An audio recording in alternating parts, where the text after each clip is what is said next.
Arroba Pránganos, Cinemóvil Tlacuache.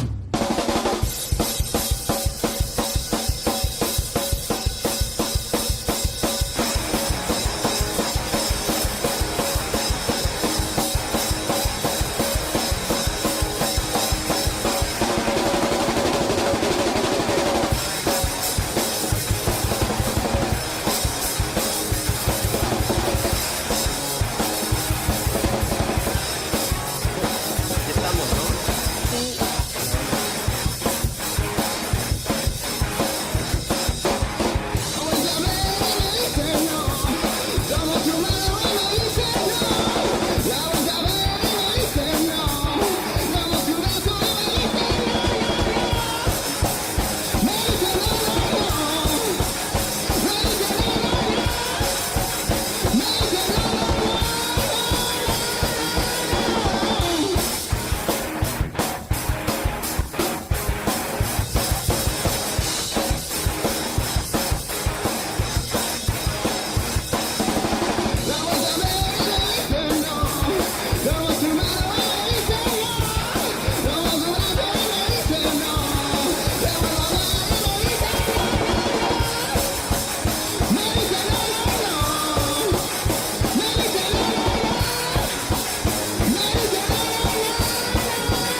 Ya estamos, ¿no? Sí, Hola, hola. nuevamente estamos transmitiendo desde Cinemóvil Tlacuache, versión virtual. El día de hoy, dentro del el ciclo de cine holístico, vamos a presentar el documental de What the Health, en el cual vamos a hablar pues de variedad de temáticas alrededor de lo que es pues la alimentación, tanto alimentación carnívora como entonces, eh, pues nuevamente nos presentamos como cada semana. Somos un proyecto de cine móvil que está suscrito al programa de la Secretaría de Cultura, Colectivos Culturales Comunitarios 2020. Y bueno, en esta propuesta de cine móvil, pues traemos un ciclo de cine holístico, el cual trata de abarcar las temáticas de cine a través de temáticas también comunitarias, como son la alimentación, la convivencia y el autocuidado. Por eso también la temática del día de hoy. El día de hoy nos acompañan Jorge Cervantes, Corona Cervantes, Ramón Maldonado y Abdul de Pránganos Pránganas. Y les doy la palabra a Jorge para que nos pueda introducir en lo que va a ser este cine debate. Esperemos tengamos muchas preguntas de ustedes, muchos comentarios. Y pues el objetivo es justo generar esta comunidad a través de la interacción de todas estas opiniones. Bienvenidos. Pues hola, muy buenas noches a todas y todos quienes nos acompañan y nos sintonizan una vez más en esto que es Semiótica Holística, parte del proyecto Tlacuache, que como ustedes ya sabrán nos dedicamos a ver películas y analizar películas y en esta ocasión no es la excepción. Y toca revisar la película de What the Health. Y como algunos sabrán, What the Health es una expresión, un anglicismo que también expresa un qué chingados, qué fregados, ¿no? ¿Qué está pasando? Y parece que esto es lo que este documental es lo que nos transmite, ¿no? ¿Ustedes qué opinan, compañeros? ¿Ustedes cómo se sintieron al ver este documental? Con emociones encontradas, un poco asustados. Ramón, ¿tú cómo te sentiste después de ver este documental que parece que sí incita a la reflexión y a la acción, ¿no? ¿Qué opinas? Pues cuando terminó el documental me quedé con cara de what the hell. Sí, o sea, ¿qué pasa, no? Hay cosas ahí como que pues nos encontramos ahí que sí van o que no van, pero pues bueno. Sí, igual un What the Hell, ese fondo, ¿no? Qué rico, qué sabroso se ve ese fondo. Abdul, ¿qué te pareció este documental? ¿Cuál fue, qué sentiste?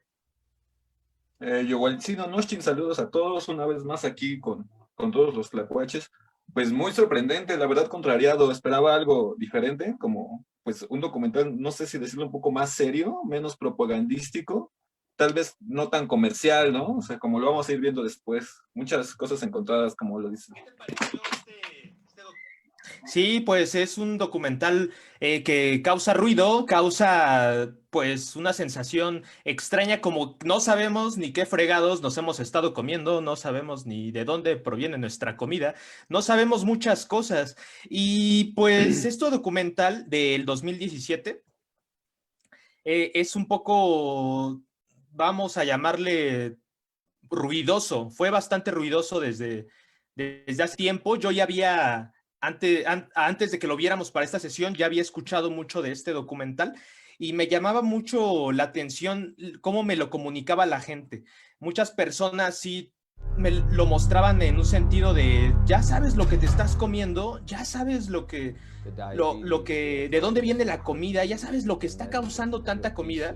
Y esto pues sí me causó a mí una reflexión personal de no conocer de dónde proviene todo esto que nos comemos, ¿no?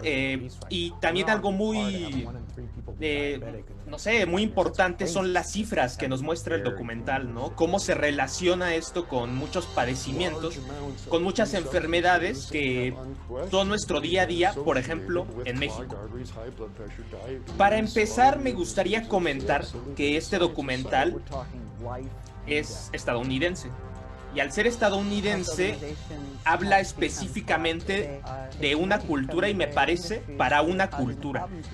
Lo que sería la cultura norteamericana. La cultura norteamericana que, pues como muchos reconocemos, pues tiene muchos platillos que se encuentran, que son parte también de nuestro día a día como mexicanos. Estoy hablando de la pizza, ¿no? Estoy de la pizza, estoy hablando de los hot dogs, medias noches, ¿no? Así le decimos. Estamos hablando del pollo frito, por ejemplo, ¿no? Hay muchas cadenas que están aquí en México y con las cuales nosotros estamos muy familiarizados. Me hizo reconocer también, por ejemplo, el asado de Monterrey, que es muy reconocido, ese estilo de comer la carne, ¿no? De cómo hacer la carne. Y lo que yo no había pensado mucho es en la relación que tiene todo esto con nuestros padecimientos como mexicanos, específicamente la diabetes, ¿no?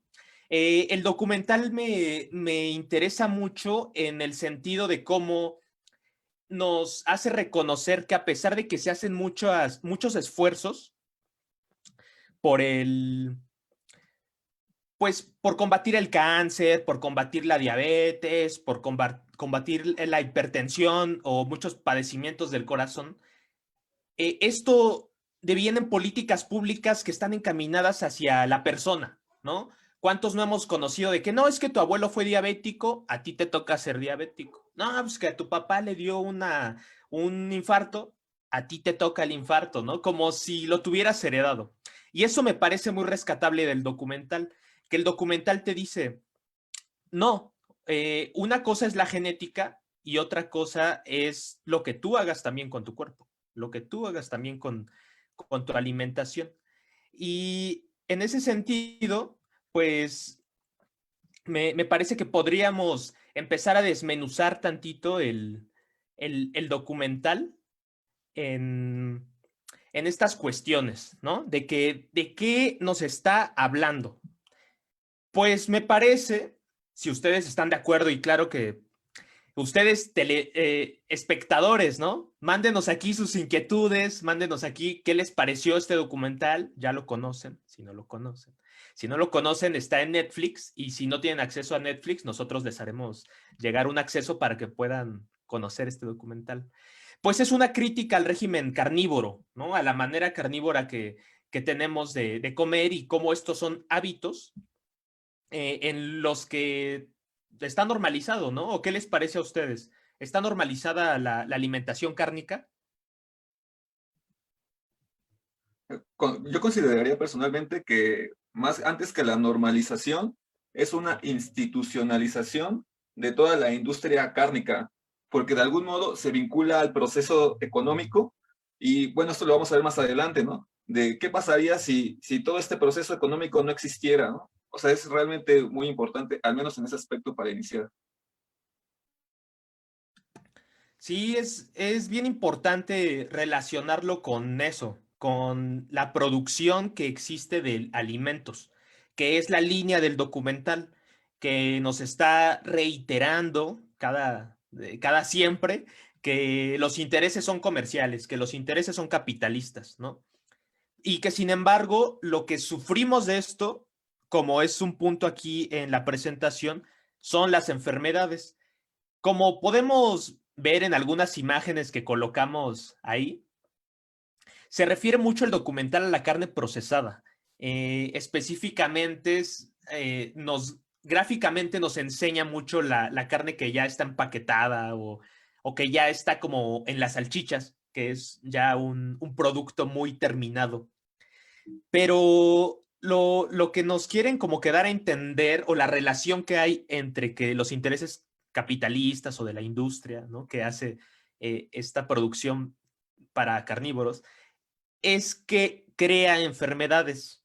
Eso es lo que el documental nos dice, ¿no? Que hay una relación entre comer carne, entre estarse alimentando de hot dogs y de hamburguesas, y contraer diabetes o cardiopatías, que hablamos de que enfermedades del corazón, con la obesidad. La obesidad es un problema mayúsculo, ¿no? Todos en México podemos ser propensos a ser obesos, ¿no? ¿O qué opinan ustedes? Pues sí, más bien es por el hábito y la cultura que uno tiene, ¿no? Y pues el que se deje influenciar y la modernización de consumir alimentos de que son de supermercado, al igual que en Estados Unidos, y pues ya vienen estos para que tengan una mayor vida de aquel, pues ya vienen conservados con sodio, y pues el sodio por ende a grandes cantidades y es dañino para la salud y produce lo que es en mayor cantidad diabetes. Y ahorita casualmente lo que es con lo que más hay relación con lo del COVID ahorita, ¿no? Simplemente por hábitos de alimentación. Sí, Ramón, tienes toda la razón. Es bien importante y que nos demos cuenta, y por eso es muy recomendable de nuestra parte desde Tlacuache que ustedes se acerquen a este tipo de documentales, ¿no? A este tipo de materiales, porque es algo que estamos viviendo y padeciendo al día de hoy.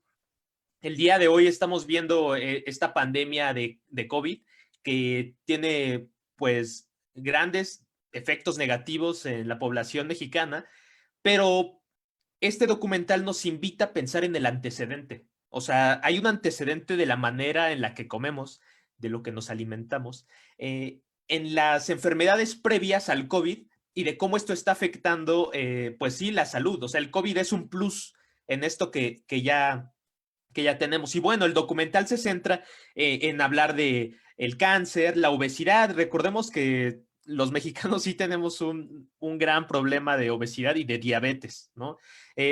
Ustedes que nos ven, ¿tienen familiares con diabetes? ¿Ustedes mismos tienen diabetes? ¿Qué les han dicho alrededor de la diabetes? Porque el documental muestra pues una postura, ¿no? De que si es que puedes ser propenso a la diabetes, de igual manera por tus hábitos puedes también evitarlo, ¿no? Que no es como una condena que ya tengas ahí de nacimiento y que muchos a veces funcionamos así.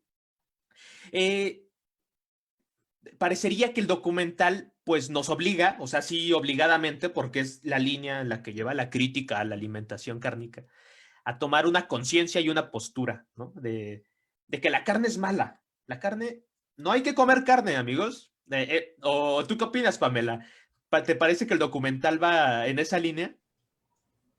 Pues un poco sí, porque justo desde el análisis que hace esta persona que aparte es importante recalcar, para quienes no lo han visto, pues se los voy a spoilear, pero para quienes ya lo vimos, pues justo parte el documental de este hombrecito que tiene muchas dudas, pero es hipocondríaco, ¿no? Entonces para él obviamente ya hay una pared de juicio sobre las cosas, ¿no? Y sobre todo sobre su salud. Y pues sí hay un argumento obviamente claro contra el consumo de carne, porque la carne lo sentencian mucho como principal factor para que justo podamos tener diabetes o cardiopatías. Entonces, pues más adelante vamos a hablar también sobre esa parte, porque sí es muy, muy relevante. Y bueno, o sea, ver los documentales y ver materiales de todo tipo cuando leemos, cuando vemos noticias, algo que considero que es súper importante es ser críticos. Y yo rescato muchísimas cosas del documental, me parece muy positivo para una nueva cultura o una cultura a la que deberíamos de aspirar, ¿no? Pero sí me parece que es un documento pro vegano. Es un documento que sí te incita, así como estas imágenes que vemos de, no, diablos, no, ¿qué he estado haciendo? El narrador, la persona que va entrevistando, justamente va diciendo eso, ¿no? Es que yo comía carne, es que yo hacía esto y no era ni consciente de que lo estaba haciendo. Es que a mí me encanta el queso y no sabía que el queso es pus, ¿no? Y lo dice tal cual, ¿no? O sea, no sabía que el queso es pus coagulada. Y todavía dice, se podría decir de esa manera, ¿no? Es que la leche es pus, dice él, ¿no? O sea, yo estoy recuperando algunos fragmentos. O hablan de la sangre coagulada, ¿no? Que la carne tiene todo esto y que estas son concentraciones de hormonas, son concentraciones de carbohidratos, de cosas malignas para nuestro organismo. Y tal cual es lo que dice. Entonces, por eso parece que es alarmante ver el documental. Sin embargo, eso es lo que digo, hay que ser un tanto críticos en cómo vemos las cosas, ¿no? Y cómo las hacemos. Entonces, pregunta para ustedes, espectadores. ¿Les parece que hay sensacionalismo en el documental What the Health? ¿Qué opinan ustedes? Mándenos sus inquietudes, mándenos sus opiniones, escríbanos. Y con gusto aquí le hacemos ruido y les hacemos segunda, porque es lo que queremos hablar con ustedes, incitar al debate. Y bueno, Ramón, ¿tú qué opinas? ¿Hay sensacionalismo en What the Health?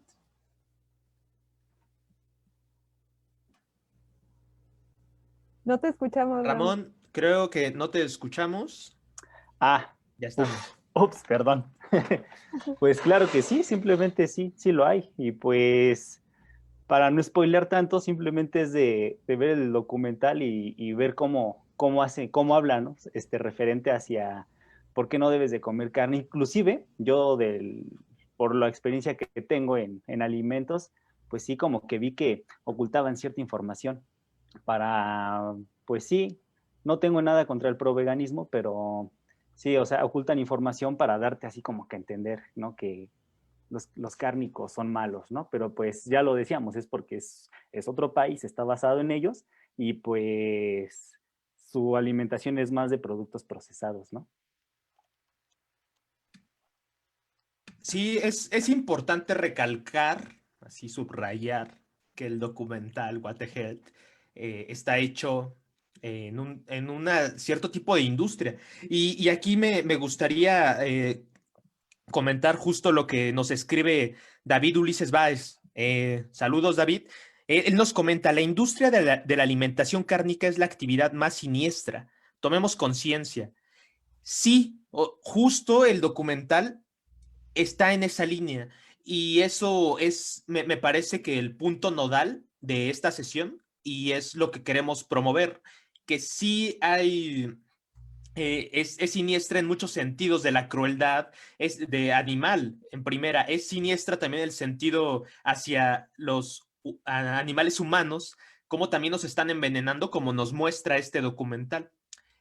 Sí, en ese sentido, pero al referirnos tal vez ahora al sensacionalismo, es en cómo nos hace sentir ver este documental, ¿no? En cómo nos hace sentir. Y en este sentido sí tiene toda la razón David Ulises. Y yo te preguntaría a ti, por ejemplo, ¿qué te hizo sentir este documental o todas estas cifras? Porque las cifras son, pues sí son alarmantes, ¿no? Son alarmantes porque nos comenta, por ejemplo, que la gente que muere por consumir carne por sus diversas causas, como el cáncer, las cardiopatías o la diabetes, es como si un avión, un Boeing, se estrellara cada hora durante así siempre. Y eso es el número de gente que se está muriendo, ¿no? Entonces sí podríamos hacer pues fácilmente un cálculo de que es muchísimo más que el COVID, ¿no? Y sí, no, son números que nos espantan y a eso es a lo que nos referimos con el sensacionalismo. Sin embargo, algo que queremos recuperar en esta sesión es sobre algunos aspectos que pasan muy desapercibidos en el documental, ¿no, Ramón? Y que logramos recuperar como esta imagen, ¿no, Ramón? ¿Qué opinas? Pues sí, precisamente en una parte del documental están preguntándole a una persona, ¿no? Bueno, está diciendo que no es necesario que comamos pues, productos cárnicos porque pues estos obtienen las proteínas de fuentes vegetales y que estas fuentes vegetales los obtienen del aire. Ahí fue en donde yo vi una inconsistencia porque pues las plantas no obtienen el nitrógeno del aire. Aquí en esta imagen como estamos viendo, pues los animales tienen desechos, ¿no? Materia fecal, o ellos mismos, o nosotros cuando morimos, aportamos nuestros nutrientes al suelo. Y en ellos hay organismos que son los descomponen, y es un consorcio de bacterias que tienen muchas reacciones bioquímicas para descomponer este nitrógeno, pasarlo a nitrato, a nitrito, y ya aquí es donde lo agarra las plantas. Otra parte sale en forma de ionotrato, o óxido nitroso, perdón, y sale a la atmósfera y en algún momento, junto con el ciclo del agua, va a llover y va a regresar a la Tierra, pero a fin de cuentas son de fuentes orgánicas y de la fuente animal. Entonces fue una inconsistencia que vi. A fin de cuentas, pues sí, ¿no? Es todo un ciclo, bueno, muchos ciclos, incluyendo todos estos movimientos para la obtención de proteínas. Igual lo que vi en el documental es que, pues, uno si no sabe mucho de la materia, nada más se queda con la idea, sí, ¿por qué lo dice? Pues es lo que pasa. Pero no, para la construcción de una proteína, así por muy general, se necesita principalmente nitrógeno. El nitrógeno es principal para esta construcción. Y creo que no se está viendo la diapositiva, Jorge. Sí, ya, disculpen. Es que era algo que quería comentar respecto a lo que dice Carlos Yáñez. Quería hacer una rápida incidencia. Que a él le parece que desde el principio de la película se intenta satanizar a los productos de origen animal. En todos sus derivados, sí es cierto, y tiene mucha razón. Se habla de los quesos y se habla del huevo y se habla de muchos, y desde el principio es como que todo lo que tenga un origen animal va a tener una repercusión negativa en nuestro organismo. Dicho esto, es lo que Ramón también intenta comentar, ¿no? Que este proceso no es que solo exista en ese tipo de productos, ¿no? Sino existe en otros. Y disculpa, Ramón, ya está la presentación y vamos. No, y bueno, está bien, para eso estamos. Y bueno, otra cosa que nos estaban comentando en el documental, ¿no? Que bueno, pues, bueno, que no dicen, es que dicen que aporta más proteínas un producto vegetal que un animal, pero no nos ocultan esta información, ¿no? Que sí tendrá más cantidad de proteína, pero lo que sí nos importa es que un alimento tenga estos aminoácidos que son los esenciales, que son los que están aquí en pantalla: triptofano, treonina, valina, lisina, leucina y los otros que están ahí abajo, ya para que los leo.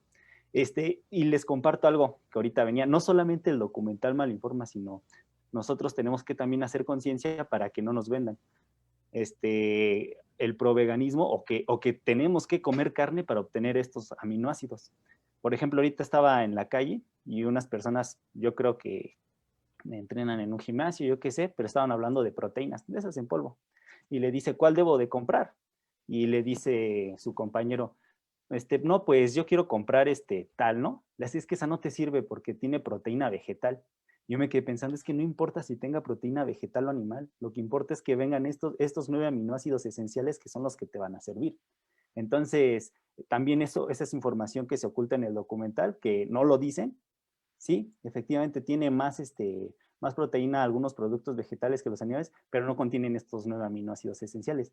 Sin embargo, no estoy queriendo decir que es malo consumir verduras porque no vas a estar malnutrido, no. Hay una forma de combinar verduras, cereales con leguminosas, para poder tener toda esta cantidad de aminoácidos sin tener una nutrición correcta. Next. Y pues bueno, eso es lo que estábamos hablando ahorita, ¿no? Fuentes de proteína, nada más, por ejemplo, el huevo que tiene 6 gramos, pero la soya 35 gramos, tiene mucho más proteína. Pero ¿cuántos de esos 35 gramos son aminoácidos esenciales? Pues no los tiene todos, sin embargo el huevo sí los tiene todos. Entonces es lo que hay que estar viendo, pero hay formas, como ya les dije, de combinar estos alimentos y obtener toda nuestra cantidad de proteína necesaria para el funcionamiento, no tanto para la construcción de masa muscular, sino para el funcionamiento Ramón, correcto. Y tienes ¿Sí? mucha... es muy acertado lo que nos comentas porque es información que un espectador común como yo, o sea, yo no soy nutriólogo y tampoco tengo mucho conocimiento al respecto, pues, o sea, solo dejar la carne, o sea, no me podría llevar a un estado de desnutrición, ¿no? Justo por la carencia de ciertos aminoácidos. Sin embargo, esto no quiere decir que estemos contra los veganos o que no. O sea, sí se puede llegar a eso, pero estando bien informado y haciendo una buena combinación de alimentos para integrar estos 9 aminoácidos, que son los que vemos en la pantalla del lado derecho, que de eso se trataría, de combinar los alimentos para lograr esto, ¿no? No solo dejarlo de lado. Y que algo que la carne en su puesto, pues sí hace, ¿no? Sí te aporta, por ejemplo, el huevo, los 9 aminoácidos. ¿Sí es correcto? Es correcto. Y algo que sí tiene, pues algo un poco en contra de la carne, ya dejando a un lado de las proteínas, pues son que algunos son altos en colesterol, ¿no? Y entonces eso también hace daño al aparato cardiovascular, bueno, entre otras cosas. Y pues sí, efectivamente, como dices, esa es la idea de esto, dar a entender que pues con una buena conocimiento de los alimentos o una buena información, asesorándose con quien debe de ser, pues sí se puede dejar la carne si es que la quieren dejar. Y si es que no la quieren dejar, pues también se puede seguir comiendo carne de una manera más saludable, porque hay carnes que tienen poco contenido de grasa, más o menos contenido de grasa, y otras que tienen muchísimo contenido de grasa. Entonces podemos seguir consumiendo productos cárnicos o dejarlos y suplir esos aminoácidos combinando alimentos, como bien ya lo habíamos dicho. Y pues bueno, otra parte del documental, cuando están haciendo una comparación, dicen, los rinocerontes, no los perros, los rinocerontes y los gorilas y cuál otro, no recuerdo, dicen, son animales que tienen una masa muscular muy, muy, muy elevada y ellos no comen carne, comen puras hojas, comen plantas, dicen, ¿no? Y yo me quedo pensando, ves que si yo como plantas, yo me voy a enfermar, no voy a generar esa masa muscular. Eso es porque pues nosotros tenemos enzimas en nuestro aparato digestivo que pueden degradar proteínas, pero que esos animales no, ellos tienen otras. Entonces ejemplos no podemos degradar esos aminoácidos. Si nos regresamos 2 diapositivas atrás, Jorge, aquí viene un ejemplo de una cadenita así con colores. Dice que es un péptido, ¿no? La cadena de arriba es una proteína. Imaginemos que es una proteína. Y nosotros, como humanos, tenemos una enzima, por ejemplo, que solamente corta las verdes. Entonces, nuestro organismo solamente va a absorber los puntitos verdes. Lo otro, como es muy grande, nuestro intestino no los va a absorber. Sin embargo, estos animales como los mamuts, ¿no?, tienen otras enzimas que van a romper donde está el verde, el negro, el azul, el rojo, y van a tener más cantidad de aminoácidos y lo van a absorber. Entonces, por eso ellos generan más masa muscular. Eso no quiere decir que nos vamos a poner igual que ellos. Ese es otra como que punto negativo que vi. Fue una mala comparación, decir que porque ellos comen verduras están así con esa masa muscular. Uh-huh. Sí, pues ponernos de cierta manera, no lo van a hacer solo los videos de YouTube, ¿no? Tenemos que tener una alimentación, pues, Balanceada. no solo balanceada, ¿no? E informada, saber de verdad lo que estamos comiendo y cómo lo vamos a comer. Y ciertos etiquetados así de exceso de azúcar y así, pues te informan, ¿no? Un poco, pero pues también no hay una ruta de verdad cómo llegar a eso, ¿no? Y muchas veces hay muchas personas que con su alimentación y añadiéndole que proteínas animales, vegetales, etcétera, pues llegan a cuerpos muy, digamos, trabajados, ¿no? Y eso es algo que te dan una buena alimentación y, bueno, una alimentación informada y balanceada en todos los sentidos. Esto, pues, me lleva a preguntarles en primera a quienes nos estén viendo, ¿ustedes ya dieron el paso al veganismo? ¿Ya lo intentaron? ¿Conocen a gente que ya lo haya intentado? ¿Cómo les fue? Yo conozco algunos casos de personas que han intentado dar el paso no informado y han tenido algunos tropiezos y algunas, digamos, recaídas o caídas y levantadas, porque justo se empiezan a informar una vez que dan el paso.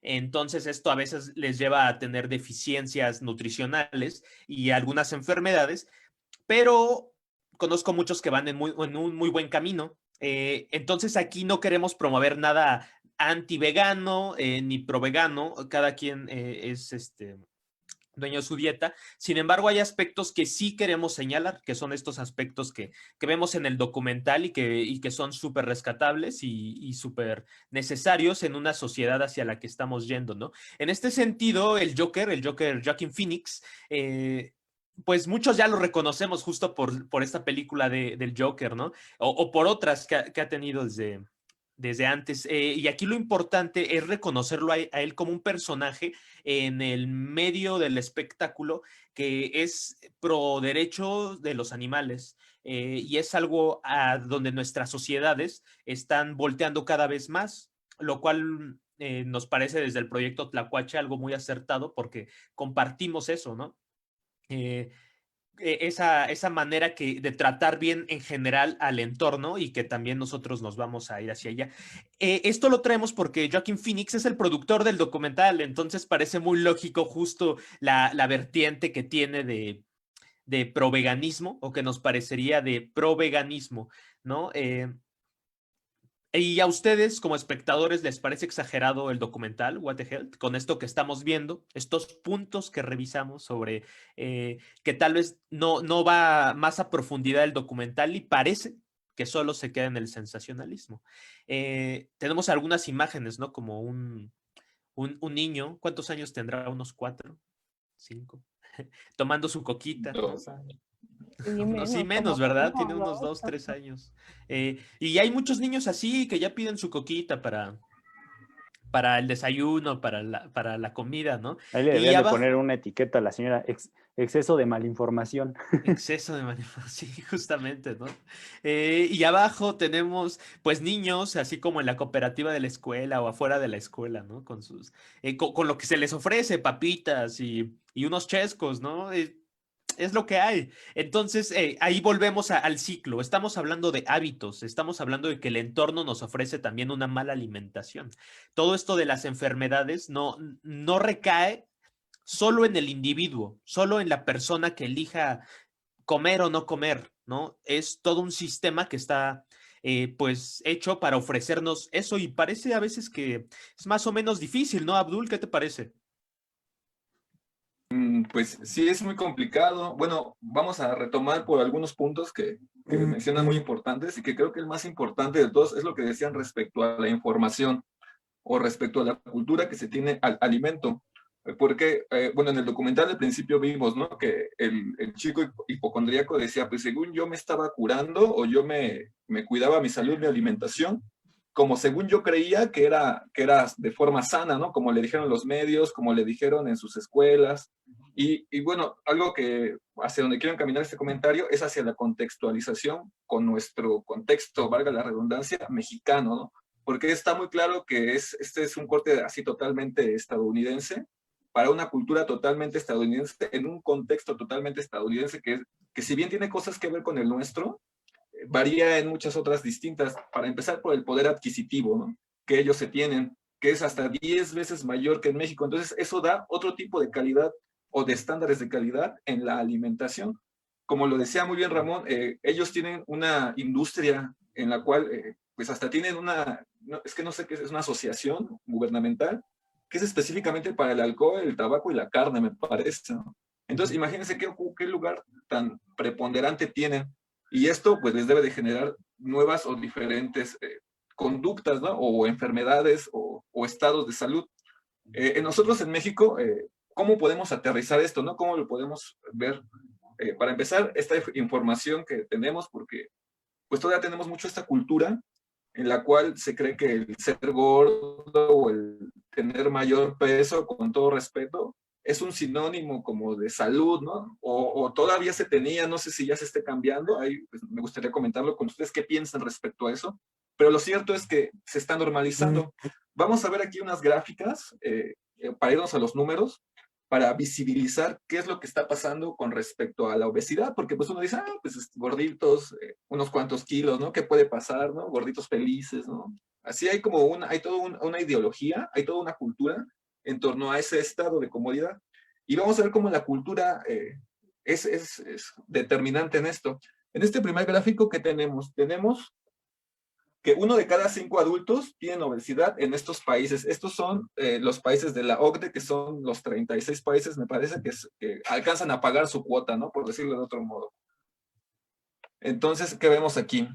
Tenemos que en estos países con mayor obesidad en adultos, tenemos en primer lugar a Estados Unidos, con prácticamente un 40%. O sea, imagínense, casi 3/4, no, una tercera parte de su población padece obesidad. Lo que hay que saber es cómo definen ellos la obesidad. Y, por ejemplo, nosotros en México, ¿en qué punto definimos la obesidad? Si no estoy mal, bueno, ahí me podría corregir, Ramón, me podrían corregir, que creo que son arriba de 10 o 15 kilos, ¿no? Del peso establecido. No tengo una idea.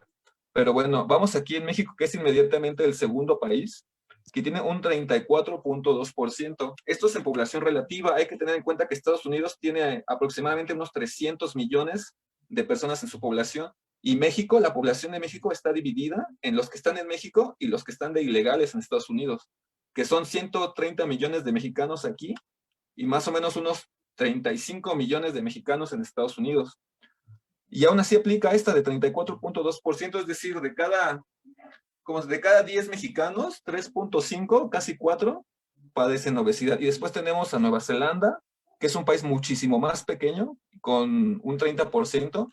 Y del otro lado, ¿no? Nos vamos al otro extremo, con los que tienen menor índice de obesidad, que son Japón con el 3.7% y Corea del Sur. Eso lo estábamos platicando hace un momento, mientras estábamos platicando. ¿Cómo es que ellos puedan consumir tanto, o sea, o tengan tanta variedad de alimento, o coman tanto pescado o producto marítimo, y no padezcan de esta obesidad, ¿no? Y bueno, hablábamos sobre las cantidades. Tenía entendido que culturalmente los países asiáticos consideran la obesidad como desequilibrio. Entonces es así como una evidencia, como una manifestación propia del desequilibrio que padeces. Entonces, aquí vemos cómo la cultura va marcando una diferencia en torno a cómo se toma este problema de la obesidad, que es mundial. Una pandemia, como lo vamos a ver, si podemos pasar a la que sigue. Y bueno, aquí en México ya este es un poco más local. Tenemos aquí esta proyección del 2016, y aquí tenemos por grupos etarios, tenemos de niños de 3 a 5, de 6 a 11, de 12 a 19 y mayores de 20 años. ¿Por qué mostramos esta gráfica? Porque a diferencia de Estados Unidos, que es donde se plantea el problema del documental, la población que está padeciendo los estragos de la obesidad es la población adulta, es decir, la que ya llegó a una edad madura, productiva y que tiene este poder adquisitivo para satisfacer su demanda de alimento. Pero en México, ¿qué pasa? Que aquí los que padecen mayor obesidad no son los adultos, son los niños. Y aquí lo podemos ver. Tenemos que de los niños de 3 a 5 años van con sobrepeso y sin sobrepeso. Bueno, tenemos a los amarillos y a los azules.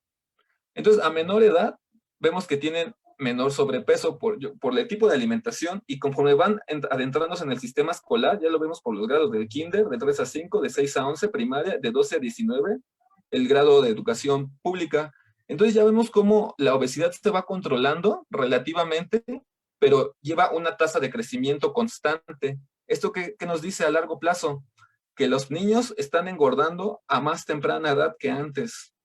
Muy bien. Vamos al siguiente. Bueno, este es otro indicador que nos va a dar esta asociación de cómo es que la obesidad se va vinculando con esta mortalidad que genera en el caso de México. Aquí tenemos una enfermedad que está asociada directamente con la obesidad, que es la diabetes.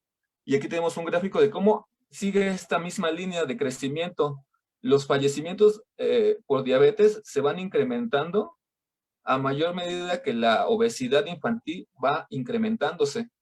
Entonces, el problema que se está gestando en México no es sí es por los que ya padecen obesidad, pero es por los obesos que vienen en un futuro que van a ser en mayor cantidad que la población no obesa. Y bueno, vamos a la que sigue. ¿Y qué problemas puede generar esto? Dentro de los padecimientos principales que me gustaría abordar, entre muchos que ya hablamos, es el de la hipertensión. Que la hipertensión en México es una epidemia porque a partir de ella derivan muchos problemas crónicos y problemas letales, como por ejemplo lo pueden ser los eventos cardiovasculares, como lo pueden ser el desgarre del sistema articulatorio o su endurecimiento. Entonces, esos problemas están muy presentes en la población mexicana de edad adulta de mayor de 35, 30 años, porque ya es una consecuencia de esta alimentación. ¿Y qué pasa con esta hipertensión? El problema que tenemos aquí en México, y lo viví personalmente, es que mucha gente no sabe que es hipertensa. ¿Por qué? Porque, bueno, los médicos dicen que son asintomáticos, pero yo considero que esa gente se acostumbra a vivir de ese modo, porque toda la vida hemos vivido de ese modo, entonces no sabemos cómo estar de otro modo. Entonces de repente ocurren los infartos, ¿no? De repente ocurren las embolias, así de un momento a otro, y que cambian absolutamente la dinámica familiar. Y un problema que siempre envuelve a todos los miembros de la familia. No sé si aquí tengan algún comentario que quieran agregar respecto a eso. Fíjate que eso es muy relevante y de mucho peso, como estas enfermedades van configurando también las dinámicas de muchas familias, ¿no? Y algunas personas, aún con la intención de cambiar o mejorar su estilo de vida, les es muy difícil porque los hábitos ya están muy arraigados y conocemos muchas personas que a pesar del esfuerzo, pues no mejoran, ¿no? Hay otros casos en los que radicalmente cambian su estilo de vida y conozco así personas cercanas que tal cual fue de, te vas a olvidar de la persona que fuiste y vas a ser una nueva persona, pero tienes que hacer eso, olvidarte de la persona que eras, así como un exorcismo. Y les resulta bien, ¿no? Pero hay muchos factores. Ahora, aquí hay algo bien importante que nos comenta Carlos Yáñez. Muchas gracias por tu participación y aquí estamos pendientes de lo que comentas. Él nos dice que hay cosas muy ciertas en el documental, como la mafia de las farmacéuticas y los hospitales. Pero en términos generales le parece que es exagerado y alarmista lo que comentábamos, pero sin embargo existe, ¿no? ¿Por qué? Porque esto que hablamos de las farmacéuticas y los hospitales, el documental lo maneja de esta manera, pero me parece que no es diametralmente diferente.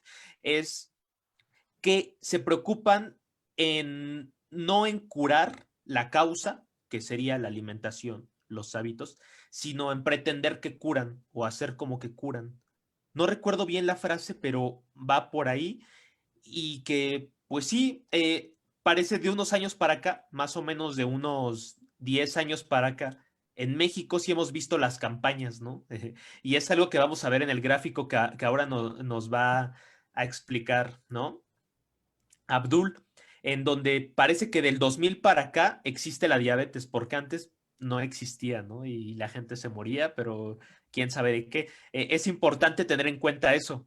Parece que la diabetes en México no está rastreada antes del 2000. Y también recuperando un comentario de Elena Morales, nos dice que ella no pudo ver la película. La puedes ver en Netflix, ¿sí? O también nos puedes escribir en directo y te damos un acceso para que puedas acceder al material. El material se llama What the Health y es de fácil acceso y con toda confianza, escríbenos y te haremos llegar el material. Eh, ahora, eh, ¿qué hay sobre los biofármacos, Ramón? ¿Qué nos podrías decir al respecto? Pues precisamente ahorita que estaban hablando sobre ¿cómo se llama? El complot de las industrias para que hacen como que te curan y como que no. Pues bueno, hace tiempo hablando con unos compañeros, me dijeron, bueno, es que yo, bueno, para los que no saben, yo trabajé con biotecnología y decían, es que lo que tú haces nadie lo sabe porque no hay promoción de lo que tú haces. Y me quedé pensando, pues sí, no hay promoción porque luego yo hablo de lo que yo trabajo y como que no te entienden. Y es precisamente por eso, por un complot que hay en todo esto, ¿no? Entonces, sin embargo, aquí yo les comento, de fuentes vegetales se han estado extrayendo compuestos bioactivos que estos sí te pueden curar. Yo trabajé con unos que son antihipertensivos y son mejores que el captopril y los probé yo en laboratorio. Entonces, y son de fuentes de semillas de jitomate. Pero así como hay de semillas de jitomate, hay de muchas verduras, pero todavía no se da eso aquí en México. No hay biofármacos y muchos no los conocen. Sí, y fíjate, es muy interesante que tengamos en el equipo pues ¿cómo llamarlo? A una persona que promueve este tipo pues de fármacos o de medicinas que son alternativas, ¿no? Porque parece que nuestro sistema de salud solo se centra en la insulina o se centra en echarte la culpa de que tomas Coca-Cola. Digo, claro, claro que influye, ¿no? Pero hay ciertas alternativas desde otros frentes y retomando la cuestión de las mafias en las farmacéuticas, por supuesto que hay bloqueos, por supuesto que no se permite que haya mucha difusión de estas alternativas al medicamento, porque sí, pareciera que la salud es un negocio, ¿no? Y en este sentido, me gustaría preguntarle a nuestro compañero Abdul, ahora que vuelva, él tiene una participación con respecto a unos datos, son estos datos de los que hablaba. Él nos comentaba que sí, que México ya tiene una pandemia de obesidad, por ejemplo, en el que el primer lugar es Estados Unidos y el segundo lugar es México. Y podemos ver aquí la rayita verde, si es que podemos apreciar la segunda rayita de arriba hacia abajo, y ahí está la banderita de México. Eh, Parece que se está midiendo a partir del año 2000, ¿no? Y muy probablemente muchos conozcamos abuelos, por ejemplo, que les fue diagnosticada la diabetes desde antes. Y lo que aquí se quiere decir es cómo se está rastreando como un problema ya a partir del 2000 y que vemos que hay una tendencia al alza, ¿no? Hay aquí abajo podemos apreciar que se intenta medir del 2000 al 2030 como una predicción, que es lo que va a suceder, y el problema va a ir subiendo y subiendo y subiendo y subiendo. Parece que no hay vuelta atrás, ¿no? Y me Exactamente. parece esto muy relacionado justo con el documental. ¿Dónde está la cuestión de la alimentación? ¿Dónde está la cuestión de nuestros hábitos sin tener que culpar al individuo? Porque esto es lo que sucede, a la persona nada más es que no haces ejercicio, haz ejercicio, pero ¿qué onda con la carne? ¿Qué onda con la alimentación? ¿No? Y bueno, el dato de la OCDE es que estima que para el 2030, o sea, estamos a 10 añitos, no estamos muy alejados de esto, el 40% de los adultos mexicanos tendrán obesidad, ¿no? Este es un dato bien fuerte, ¿no? Es un dato bien fuerte porque parece que nuestras instituciones de salud apenas, digamos, hace unos 3 meses se pusieron a pensar al respecto. ¿O tú qué opinas, Pamela, con lo de la pandemia del COVID? Pues justamente, o sea, tal vez el COVID no es como la mejor razón para poder voltear nuevamente hacia nuestra salud y hacia el cuidado, porque no nada más es que ahora por justo esta contingencia y esta restricción de no salir, pues tengamos cuidado de nuestra salud. Considero que todo el tiempo tenemos que cuidarnos, justo de lo que hablamos hoy, desde lo que estamos comiendo, para evitar enfermedades, porque más allá de una pandemia o de esta pandemia que está atacando los pulmones, pues considero que el cuerpo siempre tiene que estar pues en buenas condiciones, ¿no? Con un sistema inmune pues resistente. Sabemos justo que hay casos de personas que tienen COVID y que tiene síntomas leves porque justamente su cuerpo es lo suficientemente fuerte o está lo suficientemente protegido y nutrido para poder combatir este virus.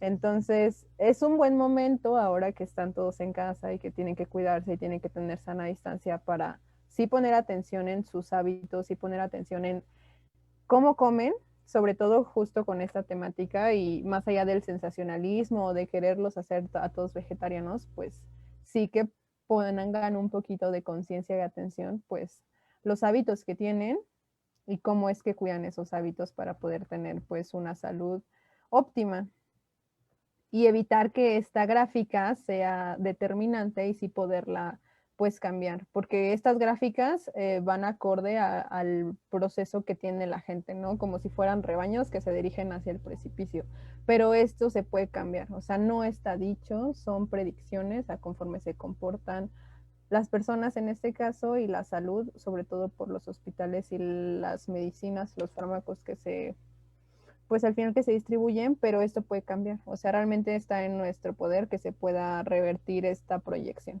Y en este sentido, tenemos la participación de Elena Morales, de nuevo, en donde acertadamente ella nos comenta que el primer tratamiento, apoyando esto que dices, Pamela, para la diabetes es la alimentación, ¿no? Tanto para la obesidad o para la diabetes, la hipertensión, estos problemas que afectan. Y nos da un dato bien importante, que fue en el año 2000 en México, donde se hizo el Congreso Internacional de Diabetes. Y vinieron de todo el mundo y ya era un problema de salud. Sí, o sea, se empezó a medir desde ahí y es muy relevante ese dato, ¿no? Como fue el primer congreso ya de diabetes.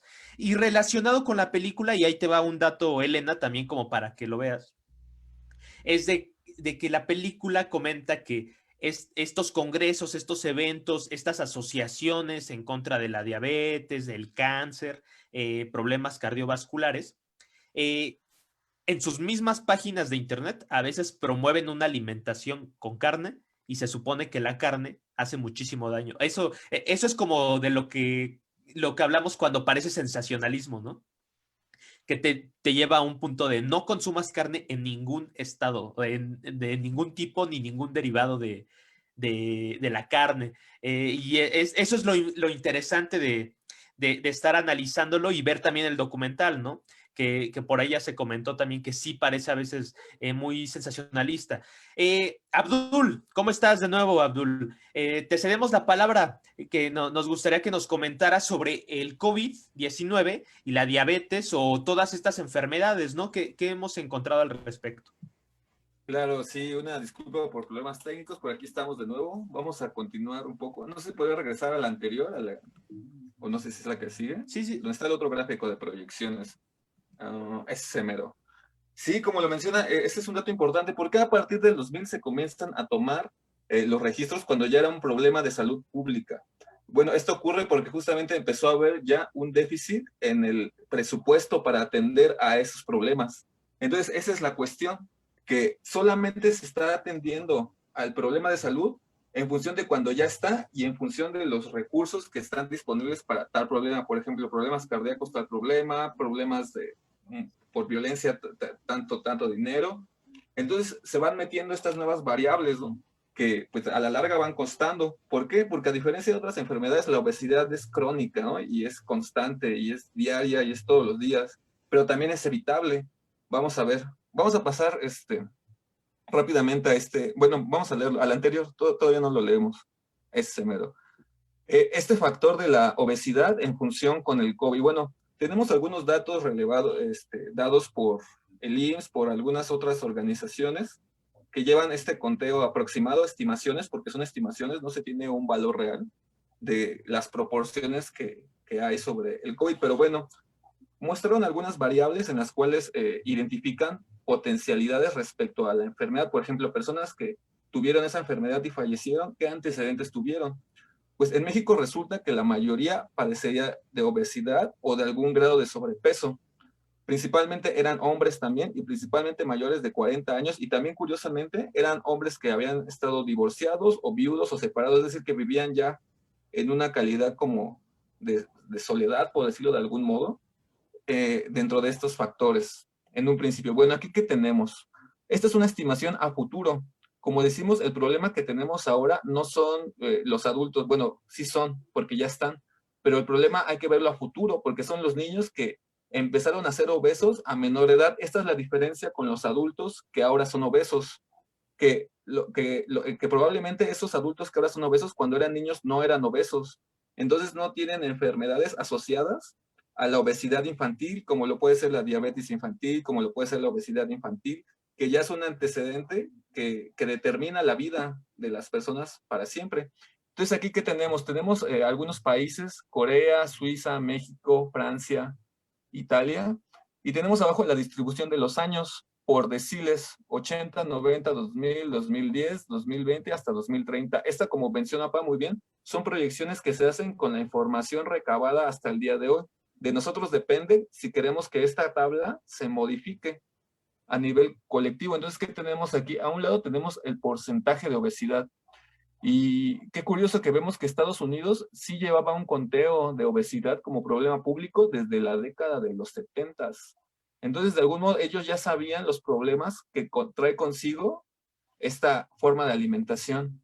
¿Y qué pasa? Que México se mantiene siempre por arriba, y después del 2000, ya vieron cómo México creo que es el país que tardó más en empezar a medir justamente estos problemas. Todos los demás países le anteceden.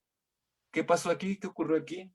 Que el sistema de salud mexicano desde ese entonces, y vamos a visualizarlo, ya está desfasado. De algún modo ya se vio rebasado por los problemas de salud pública, que en ese entonces es la obesidad, pero que hoy vemos en este tiempo de pandemicoso, con el COVID y la saturación y la caída, porque no puedes, o desestructuración o deconstrucción del sistema de salud mexicano, que ahora se ve rebasado, que ahora ya se vio completamente mermado, no tan solo por la infraestructura, sino también por los médicos que se la están rifando y que aún así pues, están pereciendo. Y entonces aquí vemos las consecuencias de eso. Sí, sí, sí. Si pasamos a la siguiente. Y bueno, aquí tenemos estos factores de riesgo. Pues eso que no está esos factores de riesgo con el COVID, ¿qué?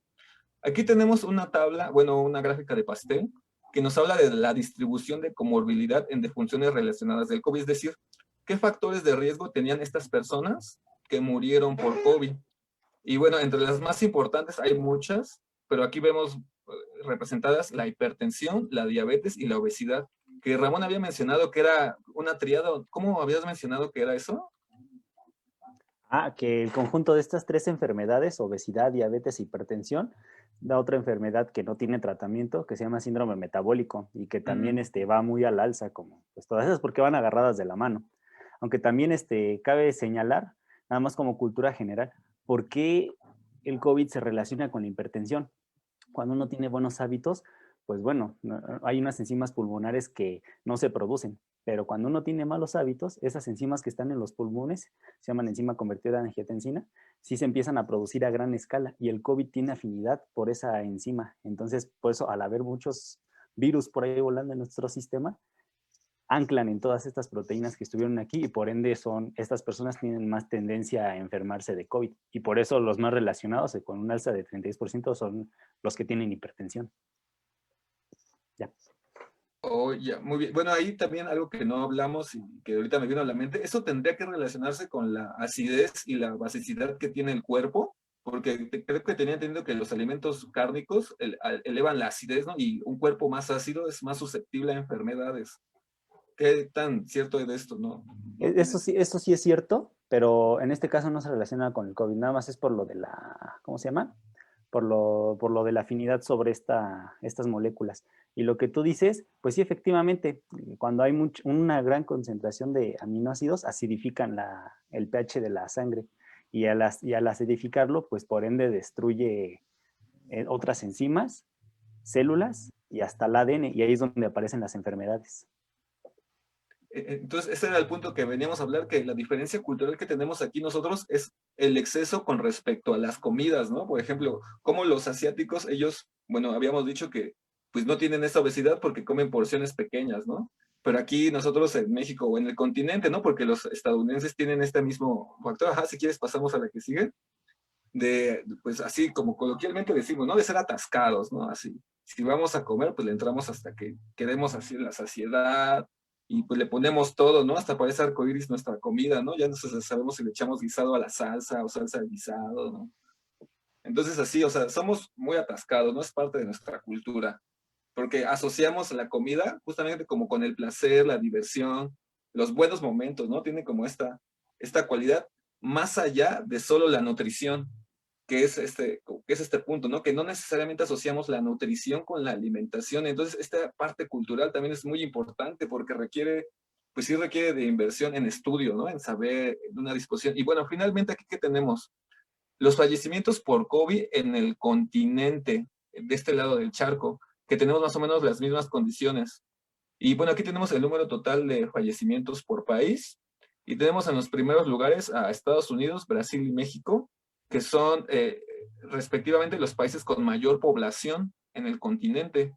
Pues después tenemos a Canadá, Perú y Ecuador. Aquí está curioso Canadá, porque Canadá tiene muchísima menor población que Perú y Ecuador, y aún así tiene una alta tasa de contagios. ¿Qué pasó aquí?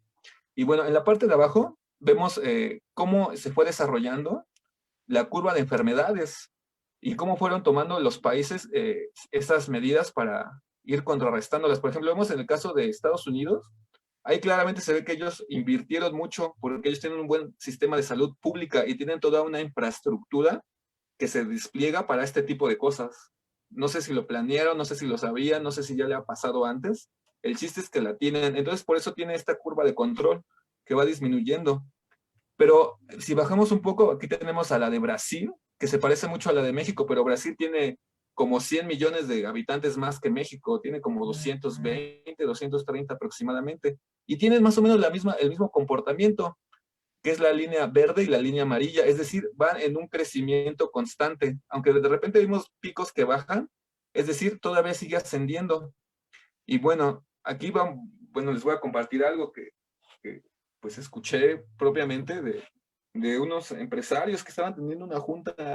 No sé cómo llegué ahí, no les puedo decir cómo llegué, pero escuché que cuál era su postura respecto al COVID. Ojo, estas personas son personas que se dedican a la importación y exportación de contenedores a través del mar Pacífico o del mar Atlántico. Es decir, ellos tienen que tener a fuerzas una relación de qué son las cosas que entran y salen y qué es lo que se está consumiendo y qué es lo que no se está consumiendo. Entonces dieron un dato muy revelador que tal vez nos puede indicar más o menos cómo está la situación en México y hacia dónde apunta, y que corresponde con esta línea de ascendente, perdón, en la cual ellos decían que la población judía, ojo, con los judíos, que ellos son los que tienen los capitales invertidos, estaban abarrotando los vuelos y los barcos de salida, o sea, estaban saliendo de México, es decir, estaban dejando México. ¿Por qué? Porque ya reconocían que el gobierno y las instituciones públicas, como dijimos, que ya se vieron rebasadas, no podían controlar esta pandemia, ¿no? O sea, se les salió de control. Y mencionaba más o menos unos datos, ¿no? Que pues me sacaron mucho de onda, que dice que en una estimación que ellos hacen, porque ellos hacen sus propios estudios, o sea, ellos no están a lo que digan los gobiernos, ¿no? O sea, ellos van adelantadísimos porque de hecho depende su empresa, su vida, o sea, es otra lógica completamente diferente. Entonces ellos mencionaban que aproximadamente el total de contagios que ha habido en México es de 10 millones, ¿no? Así por decirlo de algún modo. O sea, no son miles, ¿no? Ya superaron millones. Y que la población extranjera está abandonando el país.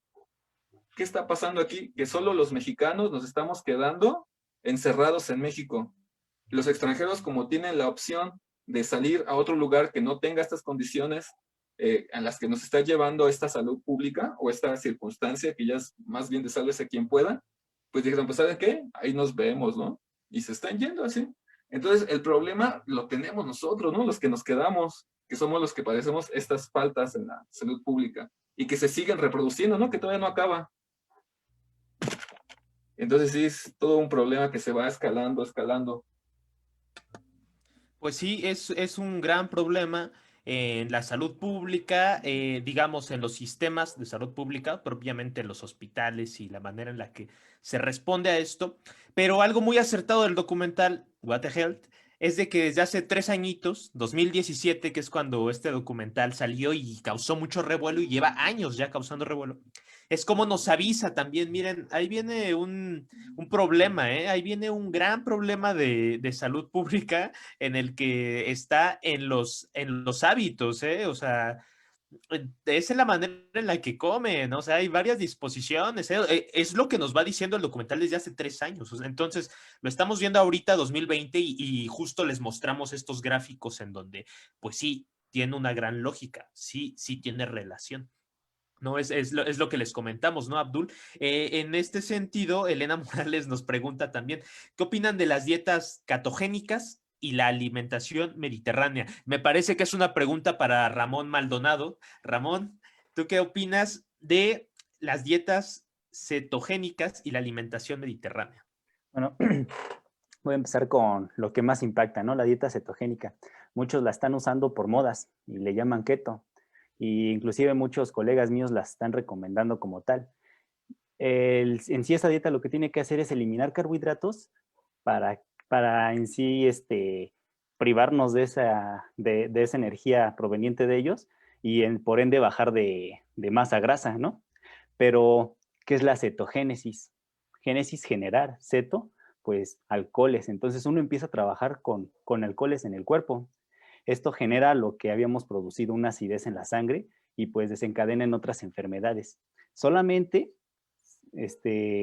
no se da la dieta cetogénica a cualquiera, son modas. Solamente se manda para pacientes que tienen epilepsias, ataques epilépticos para evitar esos ataques. Y en Estados Unidos, que es donde se dan los obesos mórbidos extremos, con índice de masa de arriba de 40, 50 y que ya están incalculables, para nada más llevarlos a un peso más o menos ideal y llevarlos a lo que es una operación, ya sea lo que un bypass, una grapa gástrica. Entonces yo, desde mi punto de vista, la dieta cetogénica no va porque es dañina para la salud, ¿no? Y la dieta mediterránea, ¿verdad?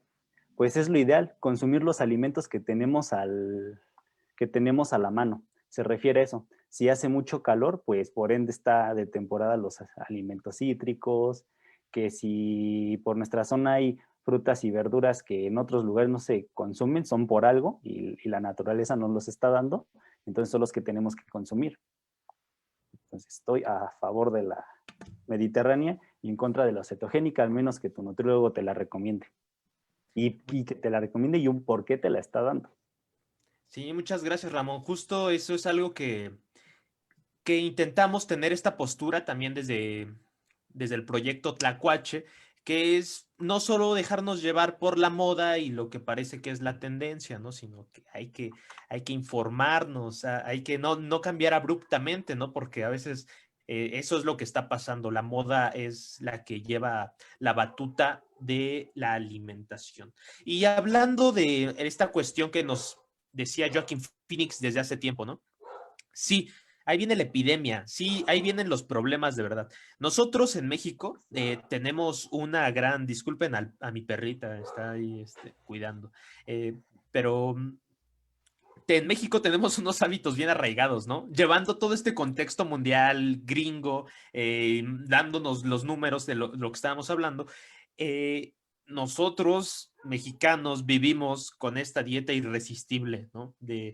Como decía Abdul, de comer hasta que te hartas, de salir y encontrar estas deliciosas gorditas, ¿no? De chicharrón con requesón y nopales y así, y taquitos, ¿no? Y tenemos esta dieta siempre, y la carne tenemos un vínculo ahí, pues de la madre, no sé, es muy profundo, ¿no? Esta alimentación que tenemos.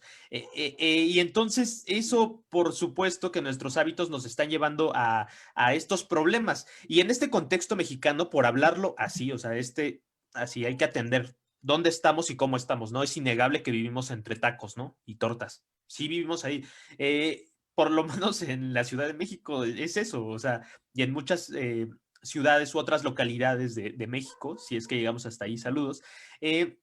Y parece que el giro es esta moda, ¿no? De lo que hablaban, por ejemplo, la dieta cetogénica, como una moda, pues también existe como una moda esta economía verde, ¿no? Así en general.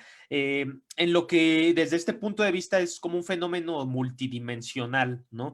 Porque sí afecta la manera en la que nos alimentamos, sí afecta la manera en la que nos relacionamos y consumimos, y también está enriqueciendo a ciertos sectores. Es una industria, ¿no? En ese sentido, es un fenómeno económico. Es un fenómeno económico que tiene muchas expresiones. Recordemos, por ejemplo, las azoteas verdes, recordemos como los autos eléctricos y todas estas cuestiones que están bien padres, ¿no? Están bien chidas, pero es que son a veces inaccesibles. Son a veces cuestiones a las que no podemos acceder. Recordemos también toda esta etiqueta de lo orgánico, que a veces ya lo encuentras en el súper hasta en estantes aparte y con y con un costo extra, ¿no? Nos comenta Joaquín Monroy que la obesidad está muy normalizada en el país. Y no es de ahorita, no, por supuesto que no. Recuerdo, por ejemplo, que mi abuela decía de algún gordo, no es gordito, está sano, o no es gordito, está rollizo. Okay, sí, sí, sí, es muy común eso, ¿no? La de los huesos anchos y... Sí, o sea, es que está normalizado y sí tenemos algo cultural relacionado, hablando de esto de los hábitos, volviendo un poco a, al pasadito de peso está bien, está sano, o sea, está bien estar un cachetoncito, ¿no? Te veo muy flaco, cómele un poco, ¿no? Pamela, ¿a ti te han dicho algo al respecto? Pues justo en esta parte de lo que dice el comentario de Joaquín, pues al final es justo si lo ves rebosante y cachetón, está lleno de vida, ¿no? Pero justo la diferencia que hay entre estar como con esta apariencia de parecer justo parecer que estás bien, pero que en realidad no sabes al 100% si estás nutrido, o sea, se conoce y se sabe que hay personas que tienen como una buena o un buen físico, por así decirlo, que se ve como justo redondito y rosadito y demás, y justo puede tener anemia o puede tener algún tipo de desbalance que no se había detectado tal vez o que no se pensaba, pero justo todo recae en el tipo de alimentación, ¿no? Y de hábitos que se tiene. No por aparentar estar bien quiere decir que realmente estamos sanos. Sí, y por supuesto, y entonces, vamos, o sea, está normalizado, sí, es común, sí. Y entonces, recordemos el boom de los productos milagro, ¿no? De tómate este jugo, tómate este milagro, ¿no? No está en tus hábitos. Si te tomas este té, vas a bajar de peso. Y entonces es muy fácil dar el paso de esto que tenemos normalizado y es bien común, ¿no? El gordito sano, así, el gordito Ujú. sano, pasar a la economía verde, porque la economía verde también es una salida fácil. ¿No? Es una salida de, no, pues consume todo verde, entra a esta cuestión del capitalismo verde, ¿no? Comienza a comer orgánico, que los huevos de gallina feliz, y entra a ese mercado, pero todo eso tiene un costo extra, y es donde nuestra población, pues a veces se ve con un inacceso y que no puede entrar ahí, ¿no? Y a veces Ahí esto se... Sí, me sí, gustaría Abdul. añadir algo. Sí, me gustaría añadir algo ahí, ¿no? Que estás empezando a tocar, así como para empezar a abrir, y también por el comentario que nos acaban de hacer respecto a cómo es que históricamente tenemos esta idea, ¿no? A mí me gustaría añadir así un poquito, como para tratar de entender de dónde viene eso, ¿no? Porque, bueno, y lo tenemos en el vocabulario, ahorita vamos a ver por qué. Para esto hay que visualizar primero que México era un país rural hasta todavía antes de la década de los 50, es decir, que la mayor población seguía viviendo en el campo todavía en la década de los 50 que en las ciudades. Es decir, las ciudades aún concentraban a la gente que tenía mayores ingresos. Pero todo México, pero en su mayoría México, y todavía el periodo anterior, era un país pobre, o sea, realmente pobre. Y por lo tanto, el hecho de tener acceso a buen alimento era muy difícil, ¿no? E incluso para tener en ocasiones, deja tú de buen alimento, cualquier cosa que pueda quitar el hambre, ¿no? Entonces se daba mucho, se empezó a crear y tenemos como vestigios en nuestro vocabulario estas palabras que a mí me parecen desagradables, pero que nos hablan de estos momentos, como cuando le dicen a alguien hambriado, ¿no? Porque he escuchado a muchos extranjeros que dicen que los mexicanos somos hambriados, ¿no? Como que tenemos esta cultura de atascarnos, ¿no? En este sentido. Y, por ejemplo, pues es algo que tenemos, ¿no? Y que no puedo negar porque pues muchas veces la gente no podemos tener acceso a alimento y mucho menos a buen alimento todos los días, ¿no? Entonces, quien no sabe de carencia no puede entender esas cosas, ¿no? Pero pues como todos nosotros aquí en México hemos pasado de algún modo, ese tipo de carencias pues permanecen, ¿no? Perduran. Entonces, de algún modo se instauran antes que en el cuerpo, o sea, porque el cuerpo ya es una consecuencia se instauran desde el inconsciente colectivo, un montón de ideas, ¿no? Entonces, por ejemplo, tú en las rancherías veías a un niño gordo y lo asociabas con riqueza, ¿no? Porque los niños flacos, ¿no? Pues no podían comer. Entonces ahí se fueron gestando un montón de prejuicios e ideas que hoy los tenemos, ¿no? Y que pues, hoy confrontamos y a los cuales ahora pues tenemos que abordar como esta cuestión de lo healthy, ¿no? Lo sleep, ¿no? Lo fitness, y que pues está descontextualizado de nosotros no lo inventamos, nos dijeron que eso es la salud, nada más. Cómprenlo, ¿no?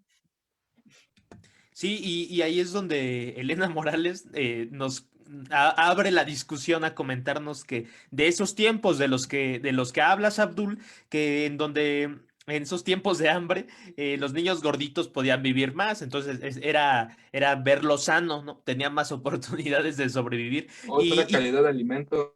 Por supuesto, y Liliana Luzbel, saludos, Liliana, nos comenta también que ella tuvo una experiencia, ¿no? En la que ella era muy delgada y estaba mal visto ser delgadilla, ¿no? Y aparte, sumado a eso, la regañaban por no subir de peso, imagínense. Y los niños más gorditos eran los que estaban requete bien. Sí, o sea, es bien común. Considero que hay muchas personas en nuestro alrededor en las que les hacen ahora, es como a la inversa que de los gorditos, ¿no? Les hacen mucha burla a las delgadas, ¿no? Hasta está la canción esa de Popotitos y no sé qué tanto. Pero eso nos habla mucho de nuestra cultura. O sea, por supuesto que es nuestra cultura hablando, ¿no? De qué manera se percibe. Ahora como cambio, el cambio a la economía verde, o sea, verlo desde ahí, ¿no? Es también interesante, ¿no? Cómo en esta cultura en la que hablamos de que el gordito feliz está bien visto, o sea, hablando de esa cultura, de repente se inserta esto otro, ¿no? En lo de, bueno, ahora la tendencia es ser delgado, lo sano es ser delgado en una macroeconomía, y lo sencillo para ser delgado, pues es volverte sano de esta manera, ¿no? Como teniendo una postura. Y aquí tenemos una imagen de unos muchachos que están tomándose su café de marca y están como criticando a un muchacho a un niño que está ahí atrás con su botella de soda y como que están hablando mal de él, de que él es un inconsciente, ¿no? Y algo en lo que me gustaría traer aquí la discusión es de que hay que atender los contextos. No es lo mismo nosotros como citadinos que alguna comunidad rural en la que no solo no existen estas ofertas, sino que tampoco existe el poder adquisitivo para poder tener esto, ¿no? Hay otras cuestiones básicas, como lo que hablamos también, que es el comer, ¿no? Nos comenta Elena que ella pesó 5 kilos y pensaba que era sana.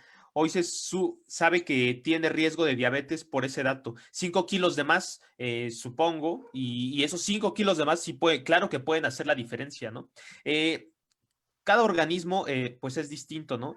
Y es una cuestión, hay que comentar también ahorita a Carlos Yáñez, que nos dice que desafortunadamente el orgánico y los mercados sustentables o negocios sustentables no son accesibles para todos los bolsillos. Sí, por supuesto, es lo que estamos ahora queriendo ir hacia allá, pero algo bien interesante es que sí, como esto no es accesible para todos los bolsillos ni para toda la población y parece que es una tendencia más, eh, existen alternativas, ¿no? Por supuesto que, que sí, ¿no? Que sí existen alternativas. Elena nos comenta también que con 4 kilos ya se puede estar en riesgo. Sí, o sea, estar en sobrepeso es lo que hacen mucho, ¿no? Desde medir o pesar y ya con eso nos consideran a veces por 3 kilos de más que ya estamos en riesgo y hay que atender.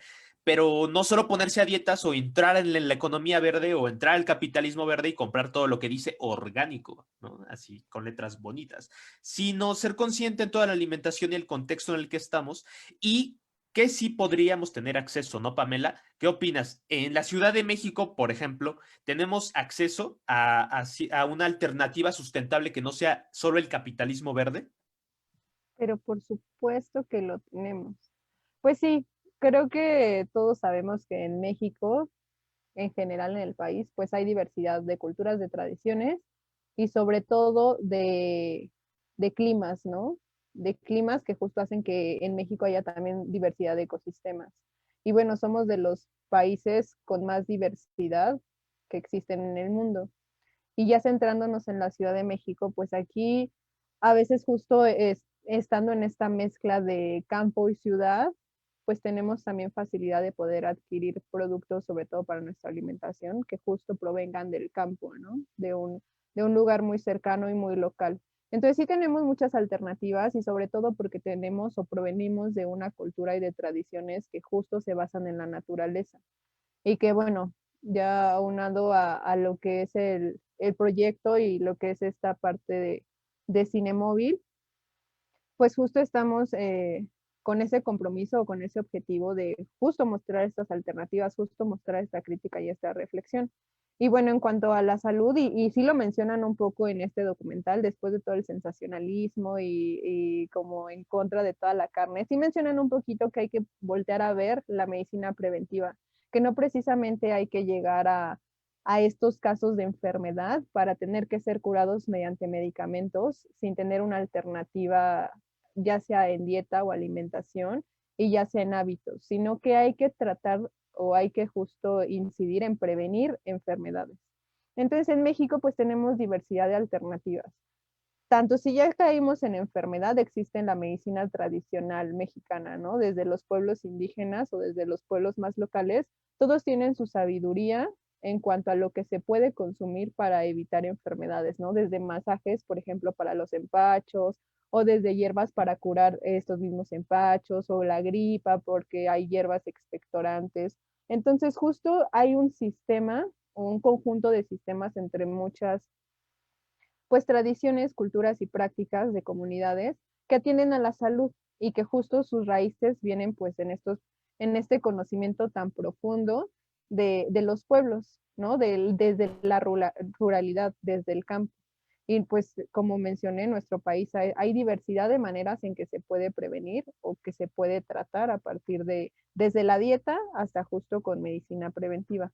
Y bueno, sabemos que existen en México mucha tradición de curanderos o médicos tradicionales o terapeutas tradicionales, ¿no? Y estas personas justo lo que buscan es darnos este conocimiento, y no nada más en México, sino en muchas tradiciones.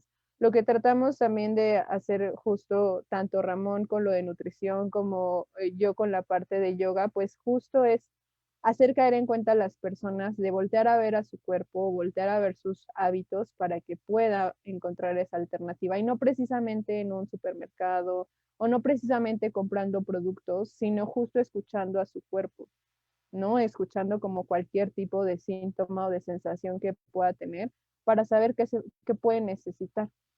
Entonces, es importante y que consideren y reconsideren ahorita con esta perspectiva solo del documental de ver desde Estados Unidos cómo ellos lo están viviendo, con la cultura que tienen, con los hábitos que tienen, pero justo también pues regresar y ubicarnos en nuestra localidad.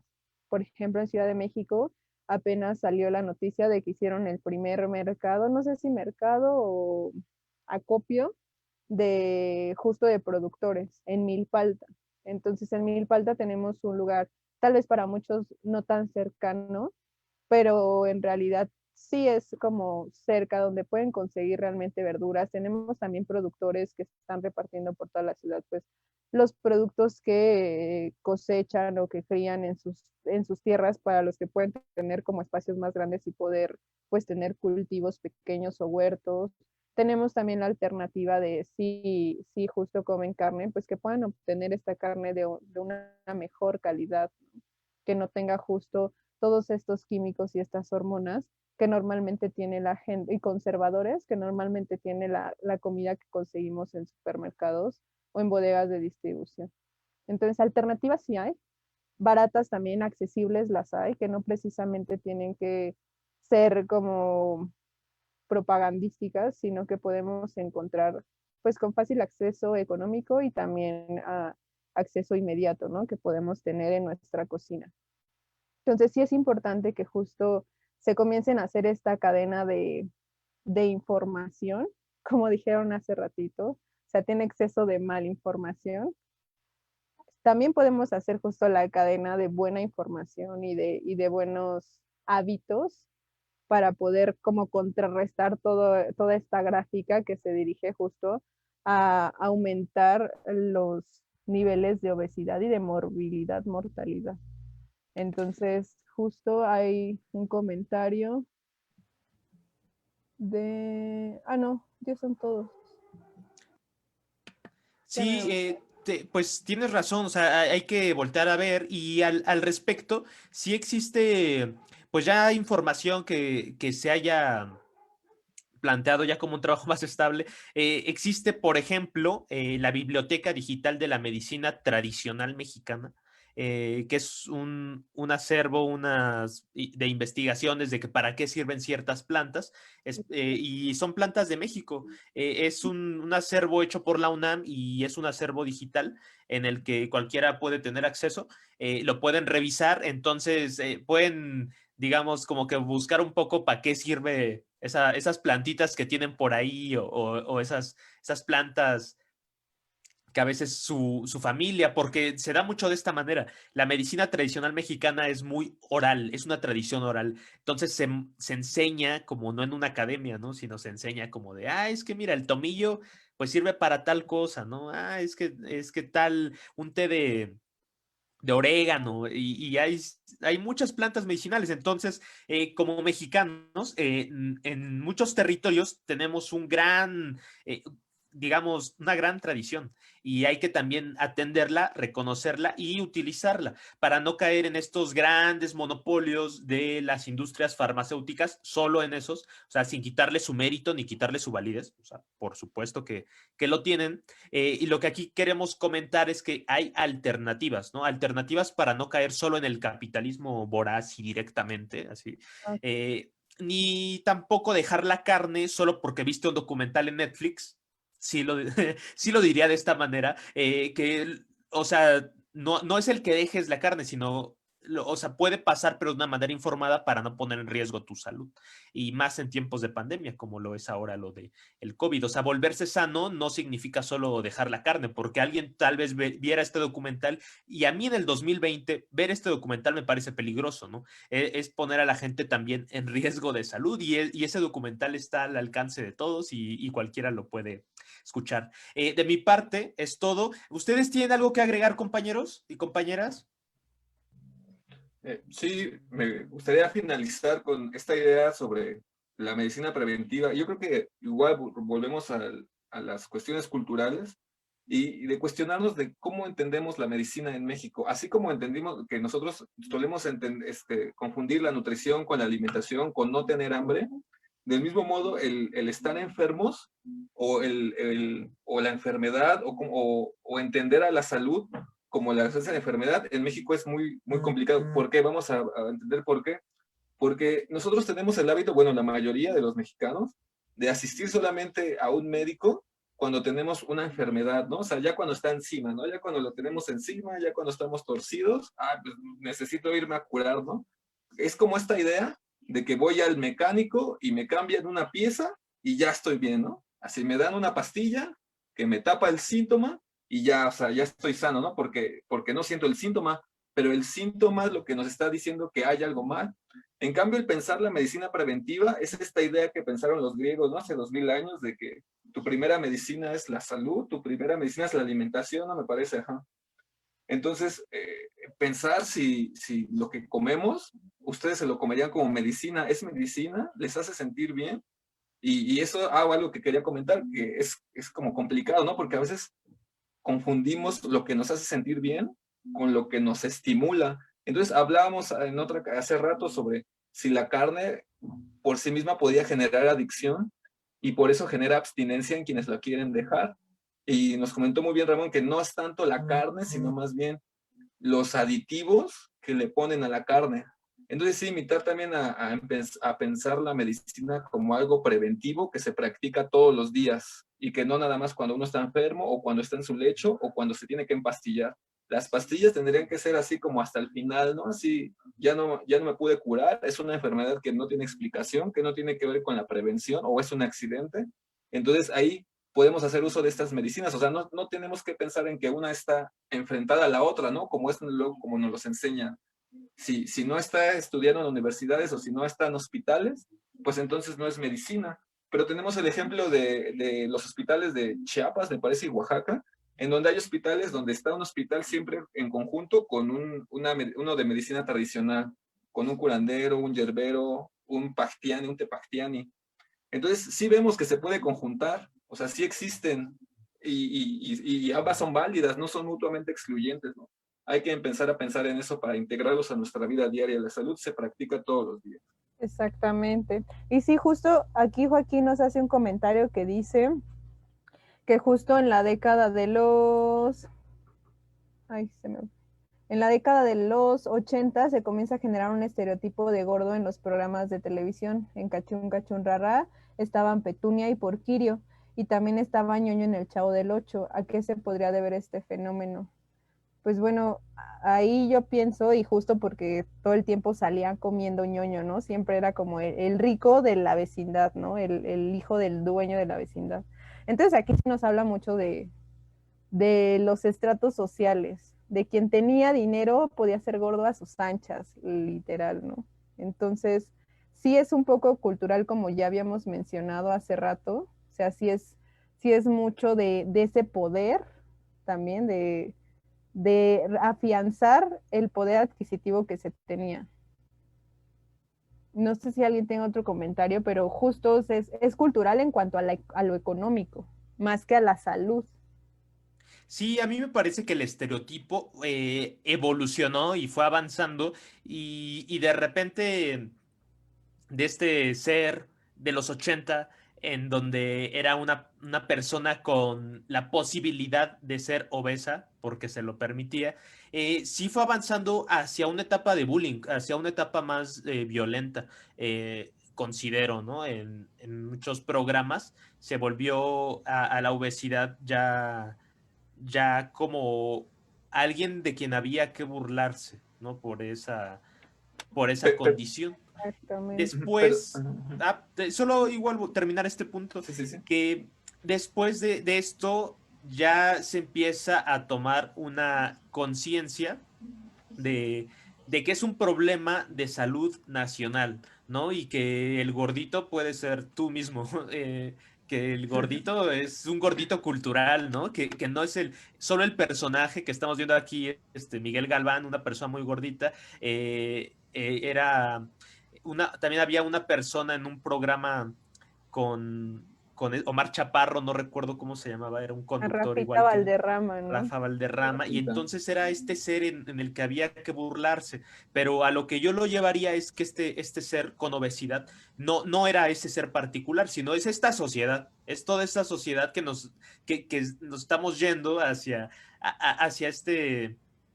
abismo, ¿no? Este abismo covidiano, como dirían, y entonces se vuelve, sí, un problema que lo tenemos que voltear a ver, y no es que yo le eche muchas flores a Gatell o etcétera, ¿no? Pero sí son acciones que se tiene que voltear a ver esa proyección que vimos, ahí está, desde hace mucho tiempo. Pero, o sea, sí podemos incidir en ese futuro o ya lo asumimos como un destino en el que ya no podemos hacer mucho. Sí, Abdul, te escuchamos. Bueno, atendiendo al comentario, pues sí, en los 80 se comienza ese estereotipo, pero si vemos un poquito las gráficas, en los 80 no había tanta obesidad infantil. Entonces, en ese sentido, el obeso seguía siendo la excepción, ¿no? Seguía siendo el uno. Por ejemplo, en este ejemplo que tenemos del Chavo del Ocho, ¿no? Ahí solo hay un gordo, ¿no? Que tiene más recursos y ocupa más espacio. La cuestión ahora es que ahora la mayoría tienen sobrepeso o son gordos. Entonces, por eso ahora, bueno, suena gracioso, ¿no? Pero el que le hacen bullying es al flaco, ¿no? O sea, el flaco ya no le puede hacer bullying al gordo porque el gordo ya es la mayoría, ¿no? O sea, entonces, en ese sentido, se está volteando la normalidad, ¿no? O sea, se están invirtiendo los patrones. Y como tenemos esta idea otra vez de que es sano, o sea, permanece esta idea, pues se propaga, ¿no? Y aparte, el acceso que tenemos a esta comida que cada vez es más rápida, ¿no? Pero bueno, prevención, prevención. Sí, pues al final justo es, dentro de la prevención también están los hábitos. Y como también menciona Elena Morales, que justo está la obesidad, pero somos muy extremistas a veces socialmente, entonces pasamos a la anorexia, ¿no? O sea, de ser como muy, muy gordos, también existen los muy, muy flacos que también enferman por ser tan flacos. Entonces, justo son tendencias. Considero que sí son tendencias sociales, tanto de apariencia como de consumo. Y Liliana Luzbel dice, el problema es que se ha generado una mala información sobre las plantas medicinales. Por eso mucha gente cree que tomando una pastilla se van a sanar y varias de estas solo calman el dolor, pero no atacan de raíz. No en todos los casos. Se deben quitar estos estereotipos y deben buscar otras alternativas, regresar a la medicina tradicional y pensar en sanar nuestras emociones principalmente para estar bien. Y en eso sí tienes razón, Lili, porque al final es como les decía, de escuchar a su cuerpo y saber lo que necesitan y si se sienten enfermos o no se sienten enfermos, desde una medicina preventiva, porque también pues culturalmente estamos acostumbrados a comer por todo, ¿no? Comemos si estamos tristes, comemos si estamos enojados, comemos si estamos ansiosos. Entonces, justo esta cultura de comer, más allá de nutrirnos y de alimentarnos, es como una reacción ante cualquier estímulo emocional. Entonces, es como tratar todo en nuestro ser integral. Considerar como todos estos pasos para que pueda justo llegarse a una integración y dentro de esa integración, pues justo lo que se busca en el proyecto, pues convivir en comunidad, ¿no? A partir de sanos hábitos personales y sanos hábitos con la comunidad y como mencionaban arriba, pues justo regresar a los mercados. Creo que los mercados es una parte muy tradicional y muy local con la cual podemos convivir, reconvivir y unirnos porque nos trae de todo, ¿no? Nos trae nutrición, nos trae convivencia con los que viven cerca de nuestra localidad y nos traen también sabiduría, porque justo no sé si en todos, pero yo en la mayoría sé que siempre hay el puesto de las hierbitas, ¿no? Al cual puedes recurrir si necesitas eucalipto, si necesitas gordolobo, si necesitas hojas de guayaba o cosas que como medicina preventiva sirven mucho. Sí, así es. Y recuperando ahora un comentario de Liliana Luzbel, dice que el problema es que se ha generado una mala información sobre las plantas medicinales. Por eso mucha gente cree que tomando una pastilla se van a sanar y varias de esas solo calman el dolor, por supuesto, pero no atacan de raíz, no lo combaten, ¿no? Se deben quitar esos estereotipos y debemos buscar otras alternativas, regresar a la medicina tradicional y pensar en sanar nuestras emociones, principalmente para estar bien. Un acercamiento, un volver también a estas cuestiones de lo natural, porque, por ejemplo, y esto trayendo temas del hoy, bueno, antier Morena y el PAN metieron una iniciativa para prohibir la venta de chatarra a menores de edad, una prohibición, lo cual yo lo veo muy positivo. Sin embargo, todo esto que hemos visto en la presentación de que es todo un contexto cultural mexicano, ¿no? En el que sí, por supuesto que se compra chatarra, sí, pero también en su casa come mucho, sí, pero también hay refresco al alcance, hay muchas cosas, ¿no? Y eso a veces lo veo como bastante paradójico con respecto a otra noticia que es de ayer, en donde probablemente se enteraron de un tuit de un periodista que se llama Rodrigo Pérez Alonso, en el que tuiteó, así en Twitter, pone, noticia urgente, senadora Citlali se registró a la presidencia de Morena con la plataforma OINC, OINC. Igual, organizadas e indignadas por la nutrición de Citlali. Lo que hicieron es, sí, básicamente, no le voy a decir linchar, ¿no? Pero destituyeron a este periodista daba clases en la Ibero también, como docente, y algunos de sus medios se le deslindaron. Entonces, vamos, como que está mal criticarlo en ese sentido del físico, porque ya se está tomando en serio como un problema de salud la obesidad, ¿no? No está bien burlarse del gordito. Y pues se están intentando regular estas cuestiones desde el lado de la prohibición, lo cual, pues, yo lo veo como a medias, porque como igual aquí menciona Elena o lo dice Liliana Luzbel, sí, tenemos que virar también todo el cassette hacia otro lado, ¿no? Tenemos que girar la dirección hacia la cuestión también de lo natural, volver a fomentarlo en muchos sentidos. Y pues bueno, con esto me gustaría ya cerrar la sesión de hoy, que fue, me parece, muy fructífera, y me dio mucho gusto conocer a todas y todos quienes se dieron el tiempo de escribirnos. Les agradecemos mucho que nos hayan sintonizado. Esto fue Semiótica Holística, en donde nos dedicamos a desentrañar películas y documentos audiovisuales que tengan que ver con la espiritualidad, que tengan que ver con el buen vivir, con la buena alimentación y esta cuestión de una manera de vivir alternativa a lo que nos propone el capitalismo. Sin más, me gustaría darle las gracias a Pamela, darle las gracias a Ramón, darle las gracias a Abdul y a todas y todos ustedes que nos acompañaron. Nosotros fuimos el Proyecto Tlacuache y esto fue Semiótica Holística. Les esperamos el próximo jueves en punto de las 8 de la noche y no se olviden de escribirnos y mandarnos sus recomendaciones, asimismo de mantenerse pendientes de nuestros canales en donde les haremos saber las películas que estaremos discutiendo para que se unan a esta discusión. Les agradecemos mucho. Pregunta, creo. Ah, sí, claro. Ajá. ¿Qué dice, pa? Dice Elena Morales, fomentar la salud y no solo un cuerpo. Justo, ¿no? Con lo de los isotipos que comentabas en una sesión de taller. Bueno, pues sí, efectivamente, no hay que fomentar buenos hábitos y nada más para rápido. Y pues sí, bueno, todos tienen un diferente tipo de cuerpo. Hay personas que van a estar muy delgadas o muy gordas y van a tener una buena alimentación. Y eso es, bueno, dije mal gordas, con un índice de masa corporal elevado, para que no se escuche feo. Y es por el genética y somatotipo de las personas. Entonces, son cosas ya que van un poco más arriba, pero pues sí, estoy de acuerdo, hay que fomentar la salud, pero también el cuerpo va agarrado de la mano con ello.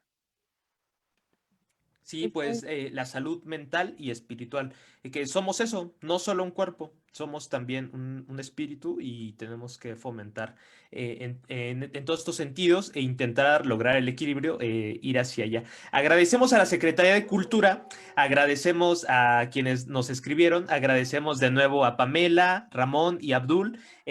Yo soy Jorge Corona y nos vemos aquí la próxima sesión. Hasta pronto y muchísimas gracias a todos por habernos acompañado. Adiós. Chao. Cine